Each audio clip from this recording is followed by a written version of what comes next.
In this episode, UFO Seekers is taking you into the field. Aside from investigating famous UFO hotspots, we skywatch 365 days a year. So in this episode, we're going on a 3-day journey into the southern Sierra Nevada mountains. The area includes Bird Spring Pass, Jawbone Canyon, Kelso Valley, and Sageland. We'll spend our time looking for UFO activity and also looking for evidence of an underground base in the area.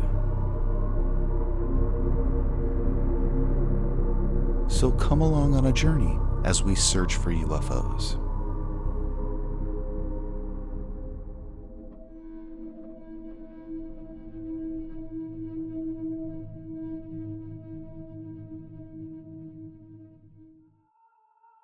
These areas we're targeting are located just north of Edwards Air Force Base. Eager to begin our investigation, Tracey and I are headed to our first location, Bird Spring Pass. It's located inside the Sequoia National Forest in the southern Sierra Nevada mountains and was first discovered in 1854 by European settlers.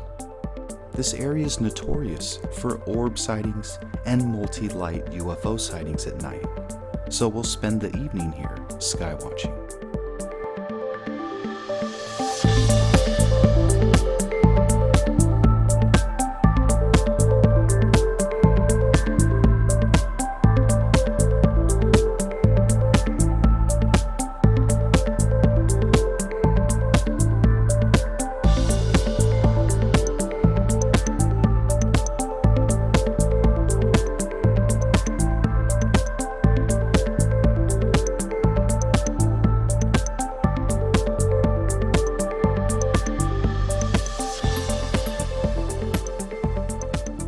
Bird Spring Pass is a rural mountain canyon, and it's located just on the edge of the Mojave Desert.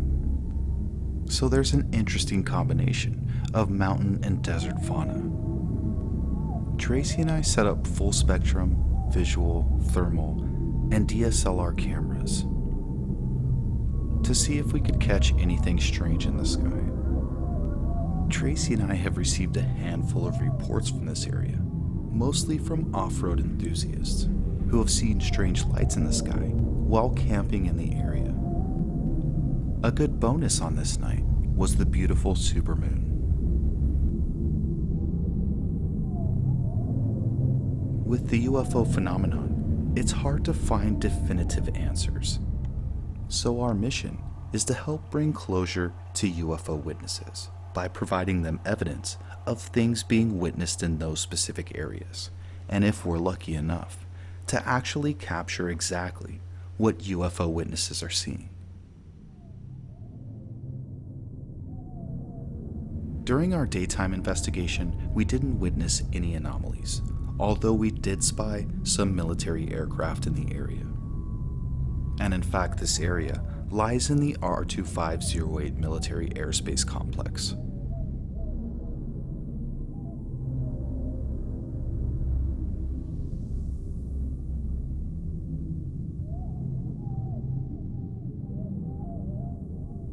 Now, this is a typical date night for Tracey and myself.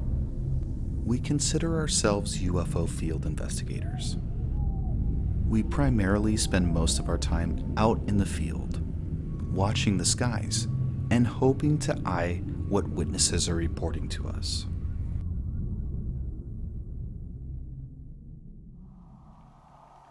Oh, there's a good one. It's bright coming from the moon to the left. See it? It's bright to the left of the moon, about 12 inches if you look. See it? Uh-huh.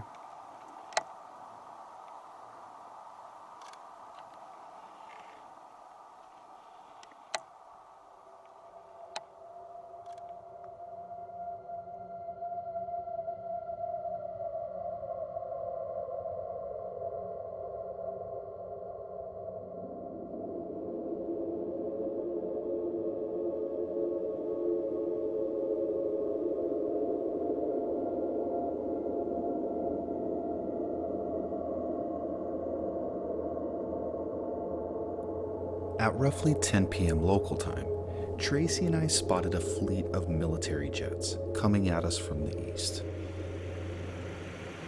I need that other camera. Huh? I need your camera. Okay.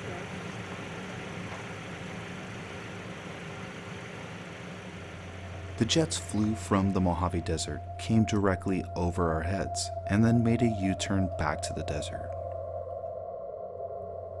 And seeing something like this sure helps bring up the excitement level if you're not having any action in the sky.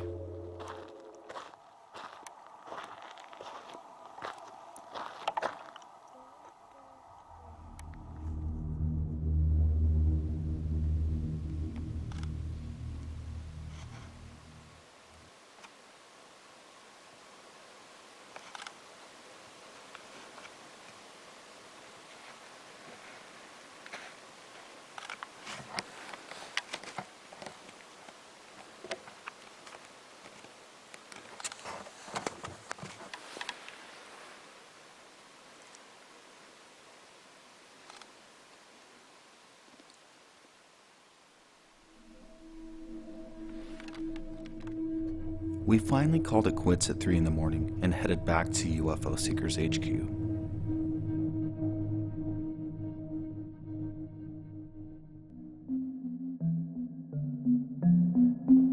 For day 2, we'll investigate Jawbone Canyon, the southernmost portion of our targeted area. Tracey and I are going to drive all the way from the desert up into the mountains, and this road will take us to Kelso Valley. The canyon begins in the Mojave Desert, so that's where we'll begin our journey. Before entering the canyon, we'll do some sky watching at the edge of the foothills, looking for any type of alien UFO activity or military UFO activity.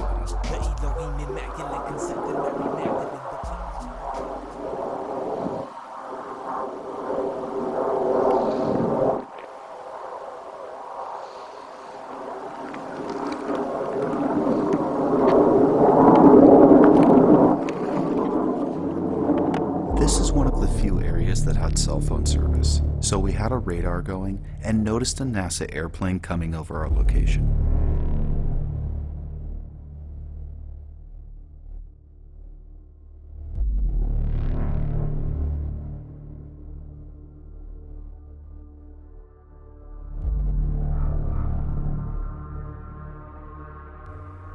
And while tracking this NASA airplane, we also noticed it was interacting with a B-52. Another unique airplane appeared that day, Virgin Orbit's Boeing 747, a mobile rocket launching platform. The 747 is being custom retrofitted to launch Virgin Galactic's Launcher One rocket system.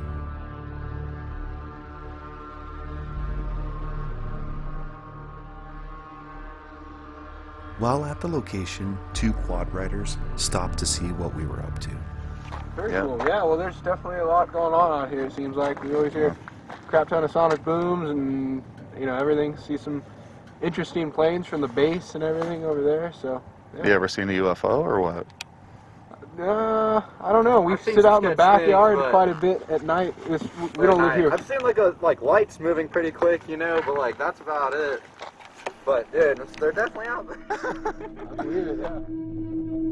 We're now moving on into Jawbone Canyon, and we're specifically targeting this location after having a conversation with an ex-US Forest Service employee. I used to work for the Forest Service up there. I was on a crew for like 4 years. Okay. And one of the things about that is in that area, the green color on the mountains, I was asking about that, and they actually said that's naturally occurring asbestos, and I just thought that was kind of a funny thing. But you never Other saw than that, anything weird when you were working up there, or what? You know, that was one of the places that me and my friends, we'd go out there, and it was just always an eerie thing. There's a lot of stories of people who, like, they literally will not go back there because they'll see, the best description I would compare it to is they say maybe it was like a Bigfoot type thing, or Really? Like a big people that- creature or yeah, something? Yeah, it's just a really weird spot to be. I know that the Air Force, they'll fly their drones and stuff back there a lot of the time. Do you think there's a chance? Has anybody ever talked about like an underground base there? And I mean, you do have like the aqueduct piping, and you have the You windmills, do so you have have the like aqueduct water and there. I know power. You know. the very first time that I went, there were armed guards. Like, they were like fully loaded up. Like, they seemed a lot more serious than just, I don't know, protecting an aqueduct. They looked like they were pretty serious about whatever they had going on there. And was that So, down near the piping, or was it near the windmills? yeah, that was down towards the piping. And they had, like, if you went down there and it was like where you saw the piping, like, if you looked towards, say, if you wanted to go towards the right, like, you couldn't go any farther right because they had it all gated off, and they had like 3 or 4 like armed guards that were just, you know, all business. After visiting hundreds of locations, Tracey and I feel this area specifically is one of the most likely candidates for an underground base due to the old gold mining activity from the 1800s, combined with the largest sag pipe in the Los Angeles aqueduct chain, and also containing the Tehachapi windmill farm.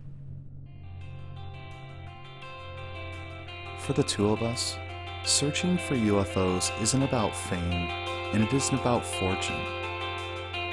It's about getting out, having fun, doing something you're passionate about, enjoying nature. It's about looking for the truth and accepting that truth no matter where it leads. And while it may not always be alien, you may just get the opportunity to witness amazing things happening right in the skies above you.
Passing the Tehachapi windmill farm, which just happens to be located in the middle of nowhere, we've made our way through Jawbone Canyon and are now entering Kelso Valley, and we're interested in seeing the Kelso Valley Airport.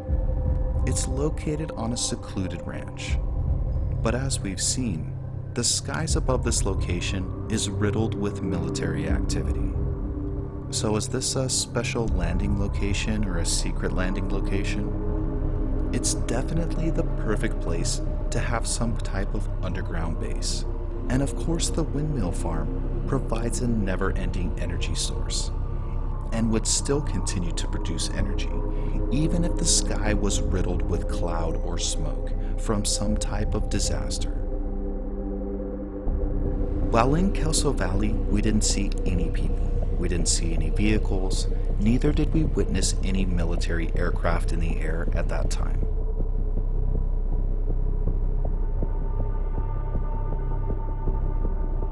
The weather was turning for the worst, and a storm was coming in, so we made our way up to a mountain peak that overlooks Sageland. And this is where we'll be spending day 3.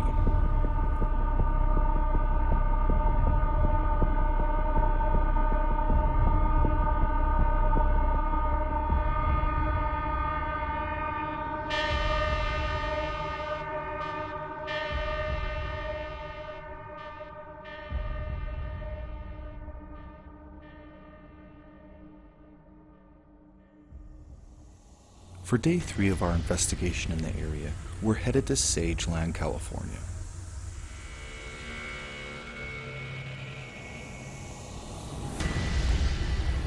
we're headed here for another night investigation in the area. In 1866, quartz was discovered in Sageland, and by 1868, it had become a boomtown. The mining town had a hotel, a billiard room, saloons, and multiple stage lines that led to Havilah. Unfortunately, in the early 1870s, a silver rush occurred in Nevada, and a majority of the miners left for Nevada.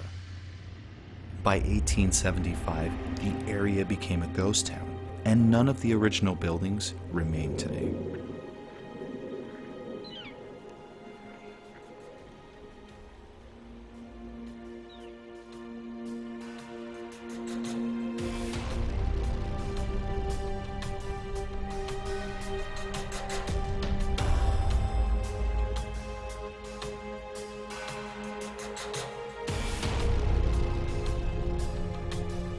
And like every night skywatching, Tracey and I got our equipment set up, our full spectrum, visual cameras, DSLRs, and our thermal.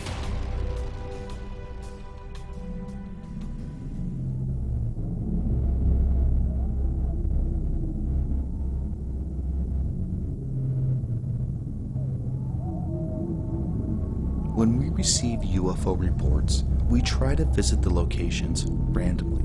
We go to random spots at random times in the hopes of seeing what UFO witnesses are reporting. And the less anyone knows about when and where we're going, the more likely we are to witness one of these events occurring, especially if it's some type of military black ops project. And being a UFO field investigator isn't about bringing home evidence of aliens every single trip. For someone to have an encounter is extremely rare, random, and lucky. You have to be at the right spot at the right time.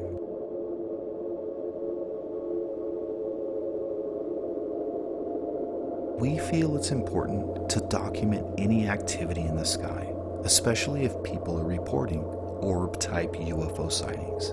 Something like this could definitely be responsible for certain reports.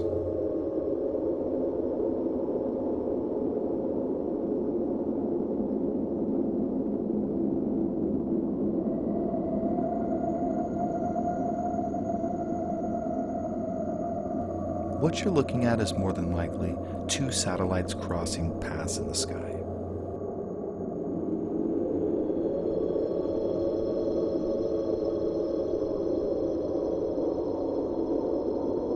So while we may not have come up with aliens on this trip, the investigation is always worth it.